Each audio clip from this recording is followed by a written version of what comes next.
கிரியேட்டர்னா இவன் தாங்க கிரியேட்டர். நம்ம இவன்கிட்ட கற்றுக்கணும். நம்மளாம் அதாவது ஒரு திறமை மட்டும் இருந்தால் போதும், நம்ம ஜெயிக்க முடியும் அப்படின்றதுக்கு இந்த பையன் ஒரு உதாரணங்க.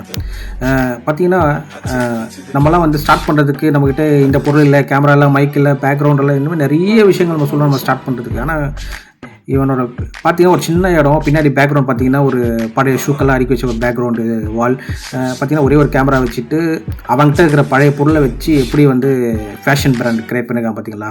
இப்போ பார்த்தீங்கன்னா எல்லா ஃபேஷன் பிராண்டும் அவனை வந்து கான்டாக்ட் பண்ணியிருக்காங்க. அவனுக்கு வந்து எதுவும் ரிப்ளை பண்ணல. ஏன் இன்ஸ்டாகிராம் கூட கான்டாக்ட் பண்ணியிருக்காங்க, அதுக்கும் அவன் ரிப்ளைவே பண்ணல. இப்போ பார்த்தீங்கன்னா இந்த பையன் தான் வந்து இப்போ ட்ரெண்டிங்காக போயிட்டுருக்காப்புல. பார்த்தீங்கன்னா ஒரு மாதம் தான் ஆகுது, 21 போஸ்ட் தான் போட்டிருக்கான் அந்த பையன். கிட்டத்தட்ட 3 மில்லியன் ஃபாலோவர் ரீச் பண்ணியிருக்காங்க இந்த ஒரு மாதத்தில். எவ்வளோ பெரிய விஷயம்.